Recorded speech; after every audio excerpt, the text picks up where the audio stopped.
1945, our B-29s began full-scale operations against Japan. 1,500 miles to targets and 1,500 miles back from bases at Saipan, Tinian, and Guam. Here, 21st Bomber Command concentrated its massive air power and planned the ultimate crushing defeat of Japan, down to the last bomb. Here was the beginning of the end of the road to Tokyo. After 6 months of reoccupation, there were few signs of war along the quiet summer shores of Guam. The liberated Chamorros were back in their clean native villages, American citizens again, smiling and friendly, unaware that a miracle had happened around them. A miracle that moved mountains of material, equipment, and supplies across the Pacific, that changed their dirt roads into broad highways, that manicured their jungles into acres of black-topped airfields. And nearby, new communities of American citizens had set up housekeeping with various types of self-service. The latest labor-saving devices, few laundry problems, and no modern inconveniences. By midsummer, 21st Bomber Command was in business. Big business. Under General LeMay's direction, the long arm of Bomber Command began punching the enemy with appalling power. From Guam, Tinian, and Saipan, 600 plane missions increased the bombing weight 100% in 2 months. Behind this expanding power was planning. The LeMay plan began on the ground with maintenance. Assembly line technique cut engine change time from 3 days to less than half a day. In shops and hard stands, ground crews worked day and night during the blitz weeks to keep more B-29s on the line. By July, LeMay's Bomber Command is an efficient, well-oiled, well-drilled machine of destruction. Here's a vital cog of that machine, 11 men and a bomber. While they wind up for action, let's find out where they're going and some of the things they're going to do and why and with what. How do they set up the longest, toughest bomber mission in history? It began about 12 hours ago in the war room at Guam, with General LeMay and his staff receiving a report on tomorrow's weather in Japan. Tomorrow's forecast is typical. Nagoya, 8/10 cloud above 10,000 feet. In the east, Tokyo area will be 6/10 at 22,000, 3/10 at 14,000 feet, closing up solid after 11 a.m. Osaka and everything west is reported completely socked in. How will the general solve that one? His B-29s are up against a blank wall except for a possible opening around Tokyo. The old man considers every vital factor and makes his decision. 4 wings will strike Tokyo at 10 o'clock. They'll go in under that weather and bomb at 12,000. Now it's a question of target selection. First priority in the Tokyo area is number 573. Intelligence informs the general that 573 is already 3/4 destroyed. At the moment, number 574, still untouched, would seem more important. Operations checks the tactical plan for 574. General LeMay orders the required changes, okays the target, and commits all executive details to his staff.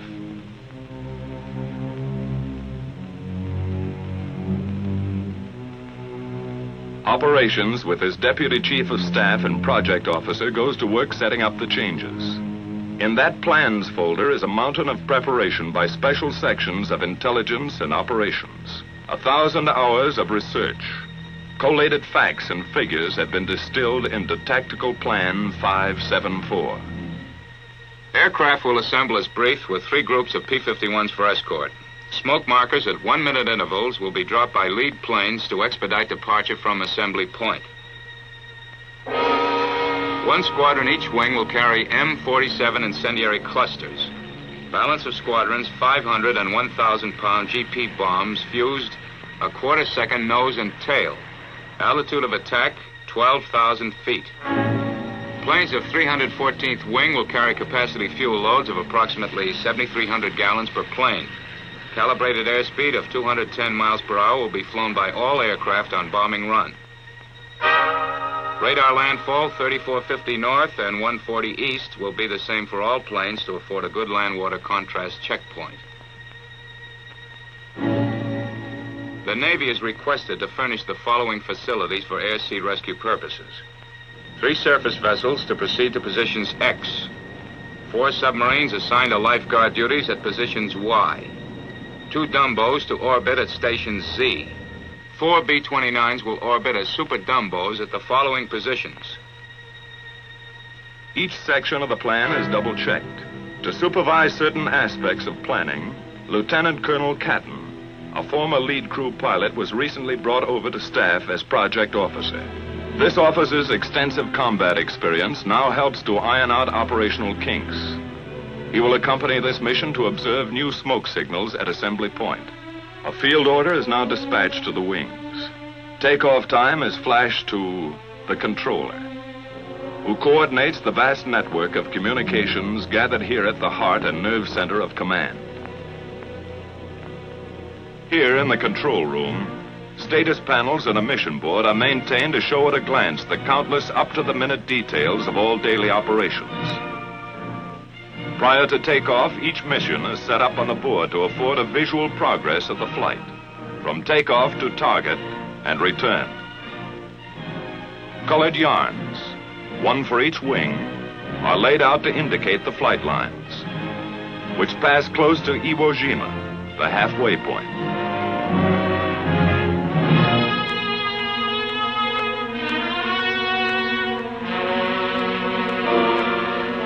And proceed as specified in the field order to the proper target.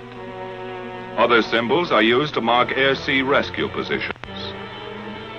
A timetable of statistics for each wing is planned and flown as recorded from hourly reports on the status panel, beginning with takeoff time.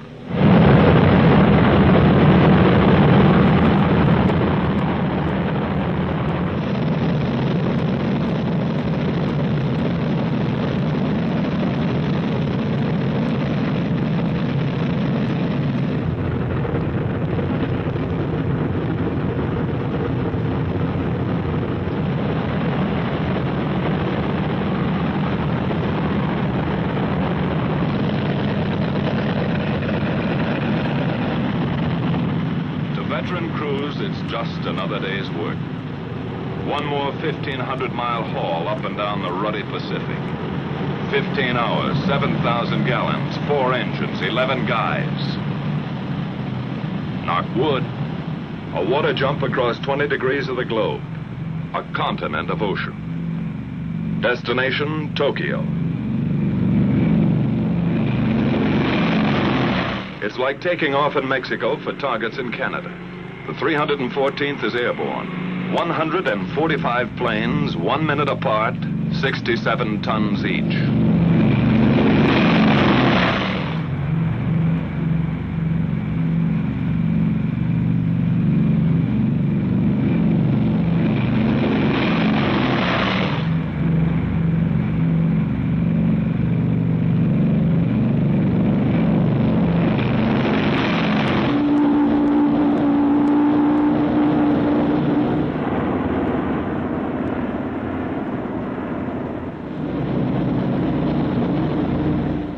B-29 takeoffs are a tough sweat. That first long moment is the worst. Some swear it takes luck, like a wife's stocking, to beat it. At Tinian, 100 miles north, 2 more B-29 wings prepare for takeoff. 134 aircraft from the 58th wing. 100 more from the 313th wing.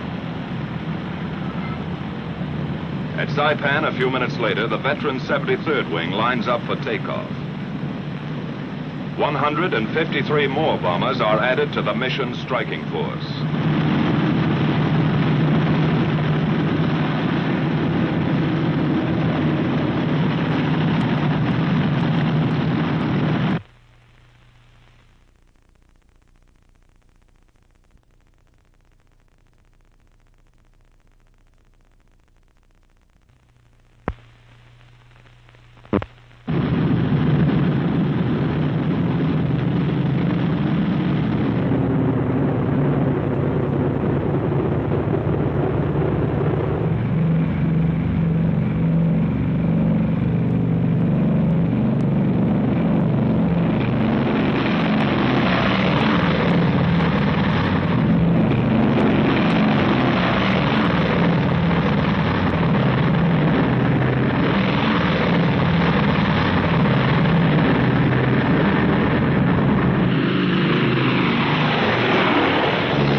B-29 is airborne at 1540. The tower at Saipan relays this information to the controller back at Guam. First and last takeoff times of each wing are recorded here and go to make up the first of a series of tabulated mission reports.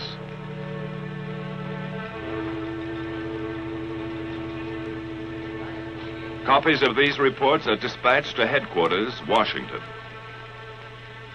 and posted on the control room report board. During that first hour, the B-29s have settled down for the big grind, saving precious gas, cruising 1,000 feet off the water. Ability, experience, confidence ride in each plane. A plan of action for 11 men trained and tested to function as one.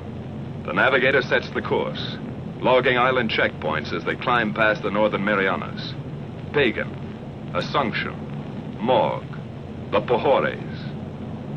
After about 4 hours of flight, the bombers pass close to Iwo Jima, the hot rock, a black, gritty pork chop halfway to Honshu. 8 square miles bought and paid for by our Marines.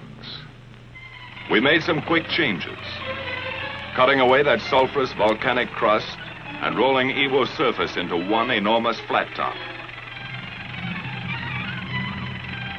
3 big airstrips now launch our P-51s for bomber escort over Japan. General Moore and his staff of 7th Fighter Command run the show and direct all air-sea rescue operations in close collaboration with Bomber Command. A last-minute briefing check, just to make sure today's fighter escort knows all air-sea rescue positions. Out on the line, General Moore's P-51s are warming up for the longest fighter flight on record.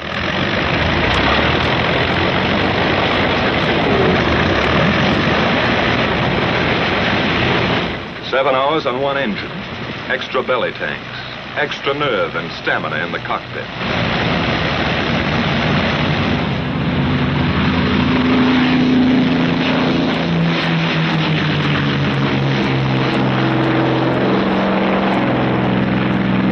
About the time our bomber wings are passing Iwo Jima, the pea shooters are taking off, scheduled to join them 3.5 hours later off the shores of Japan.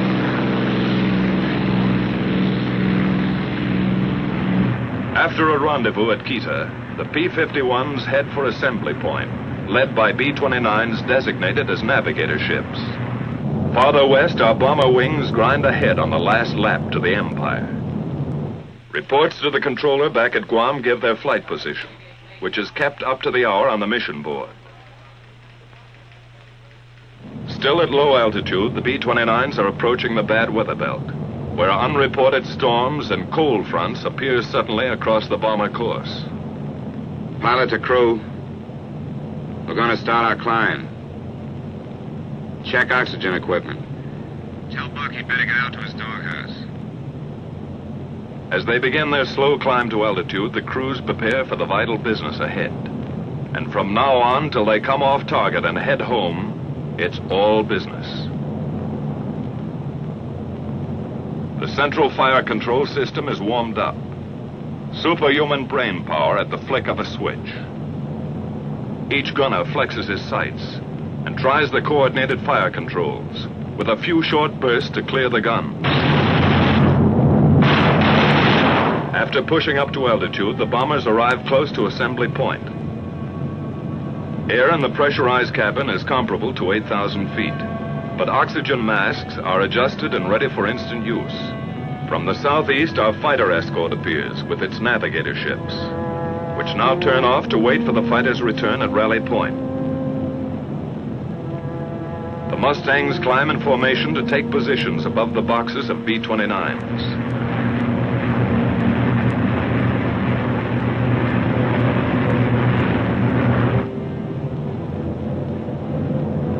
Lead bombers begin to circle, dropping the new smoke markers for assembly. The project officer observes this part of the tactical plan in action. From various zone positions, the groups separate and form on their lead ships in 9 or 11 plane waves. which head for initial point.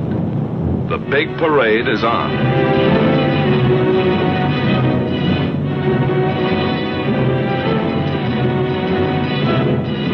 Landfall is picked up, along with the first flak burst from enemy coastal batteries.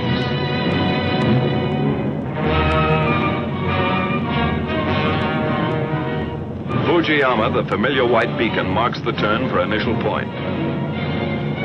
Flak becomes heavier and more accurate.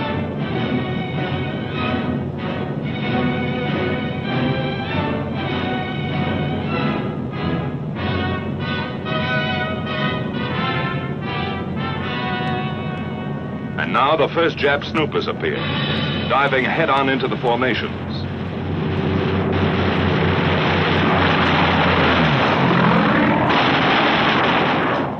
Some are suicide fighters trying to ram our bombers. Other Jap fighters drop phosphorus bombs, set to explode in front of the oncoming B-29s.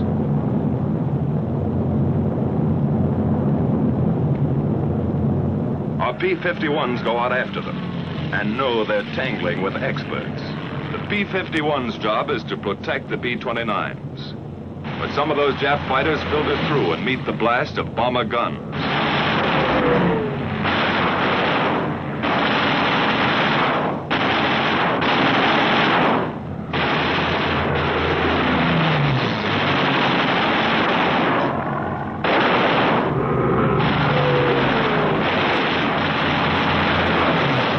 Tail gunner pleads with a nip fighter to come in a little closer.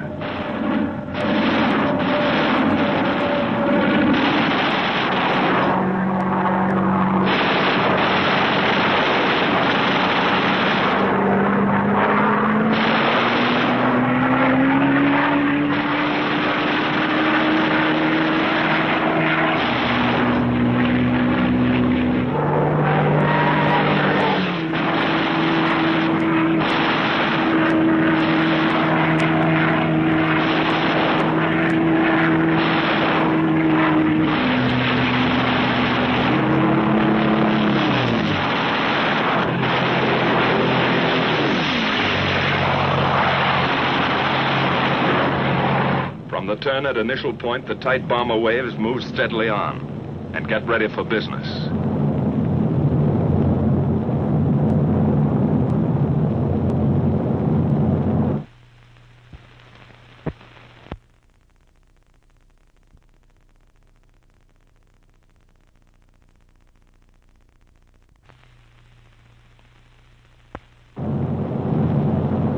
Flak and fighters fall off. But those clouds are beginning to close in, and it looks worse ahead. Then just east of Hachioji, the Tokyo area breaks clear. The bombardiers begin to draw a bead on 574. Their planes sit tight for the bombing run. Here's where we pay off.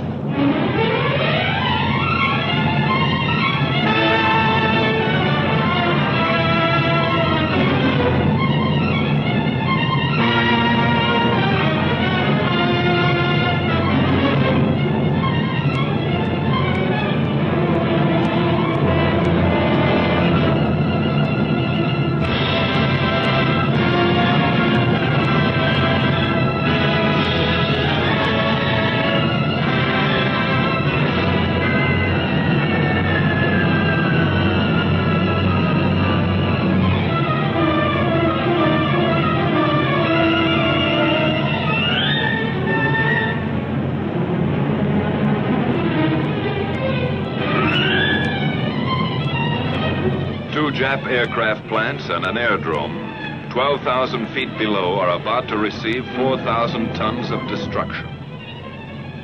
The first waves of B-29s have already found their objective.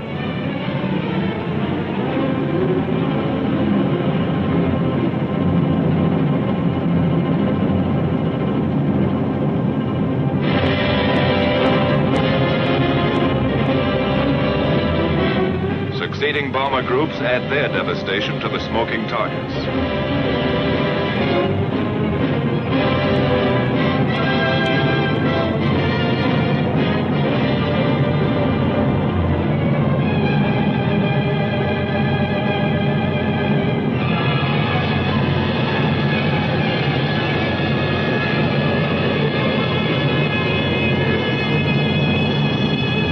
Tactical Plan 574 is now an accomplished fact. The bombers turn and go downwind, across the burnt acres of Tokyo. Close-up cameras show the scars of those spectacular fire strikes last March. 51 square miles of LeMay treatment. Across the bay, and a tailwind speeds them south, down the Chiba Peninsula. This is fighter country. With the first call on the intercom, our Mustangs peel off and go to work again.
The big bombers homeward bound, our P-51s drop down for strafing runs, concentrating on definite objectives from here to the enemy coast.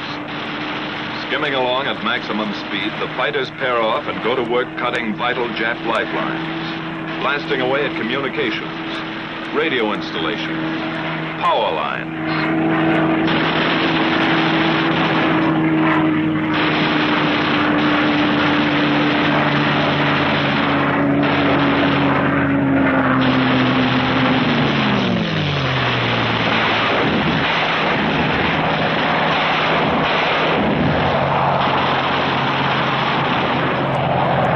Swooping down on enemy transportation, railroads, marshalling yards, small suburban factories.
shipping targets.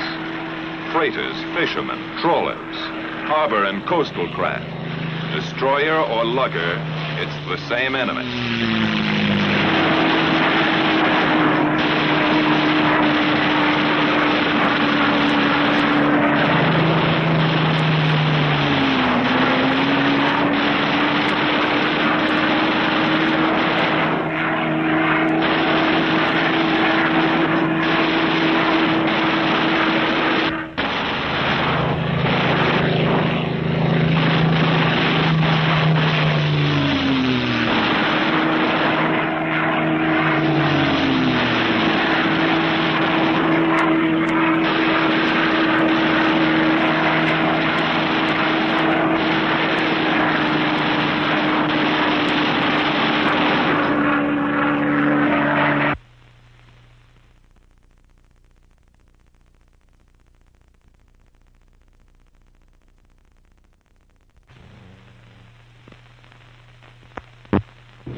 After strafing, our fighters climbed back to rally point and the waiting B-29 navigator planes. With the first sight of Iwo, fuel gauges are down close to empty, but fighter spirits begin to rise. They wind up and finish with a kick, coming past Suribachi at whiplash speed, and zoom into their victory rolls. Once over for each Jap kill.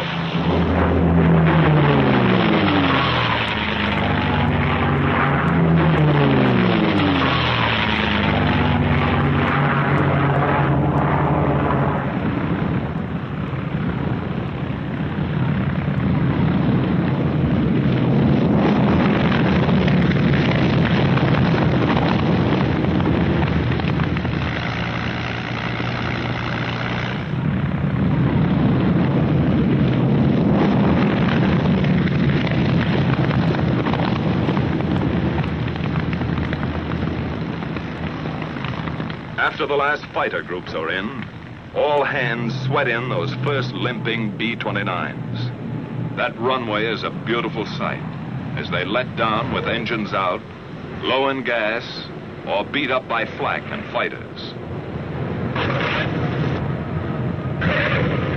In 3 months, nearly 2,000 crippled or gas-shy B-29s havened at Iwo.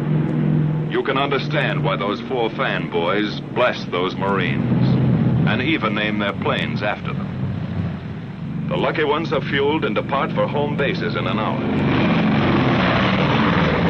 But Iwo still has its hazards. Weather can turn this station into a hopeless daymare. Fog and quick overcast often blacks out the airstrip during these crucial periods. That means orders to bail out. Or with luck, a B-29 might drop in for a copybook ditching.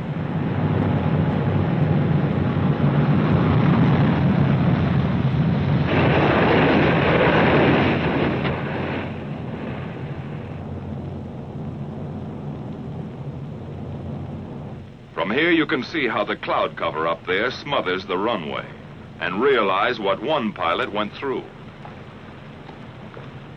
Sometimes a battle-scarred bomber staggers back to Iwo, only to flatten out at the last heartbreaking second.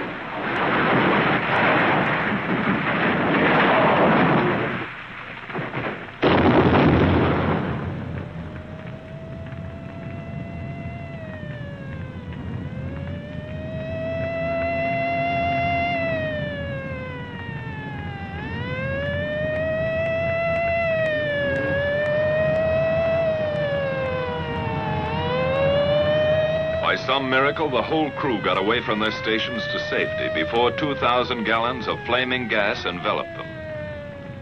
Firefighters risked their lives to save the ship. This, too, takes courage beyond the line of duty. Far to the south, most of the wings are nearing their bases. Exhausted crews wait out the last endless hour, when time seems to stop. Their position is radioed in, and the controller gets word of the approaching flight.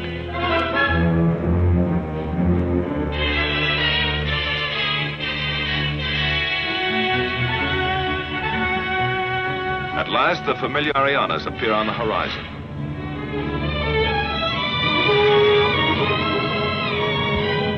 The bombers fly across Guam and turn into the landing pattern.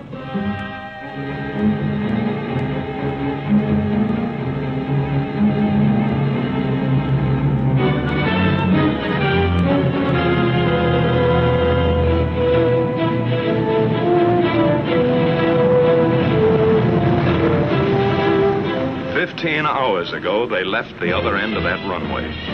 It's a pleasure to be back. A pleasure to roll on solid, familiar blacktop.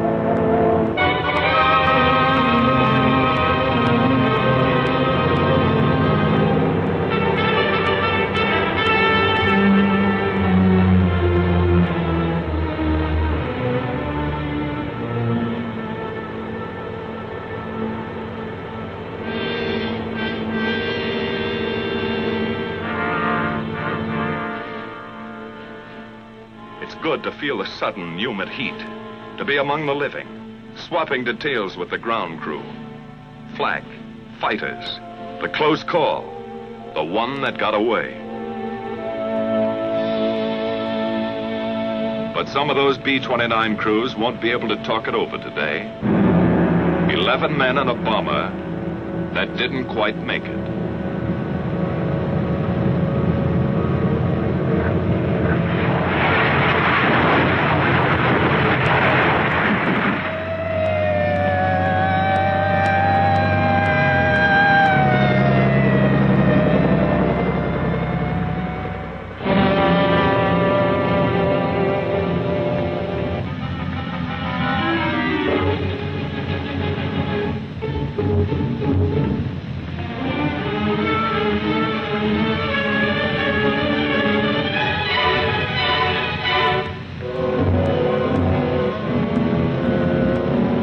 Rescue squads tear away the hot metal.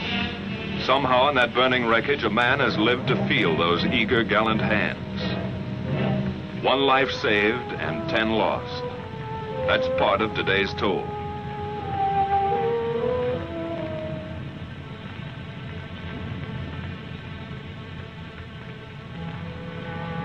And there were many other days and nights that took their toll of young American lives in the service of our relentless, expanding air power.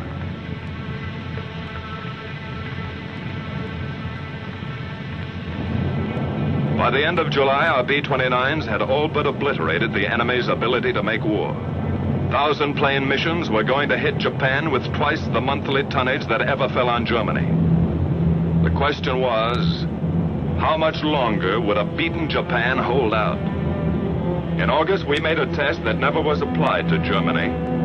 While great land, sea, and air forces gathered for the last invasion, our B-29s dropped 2 atomic bombs.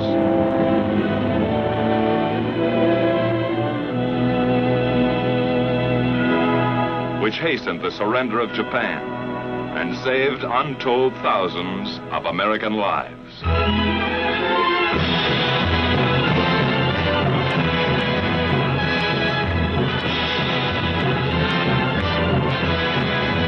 So the mission of our air forces, which began nearly 4 years ago, was accomplished.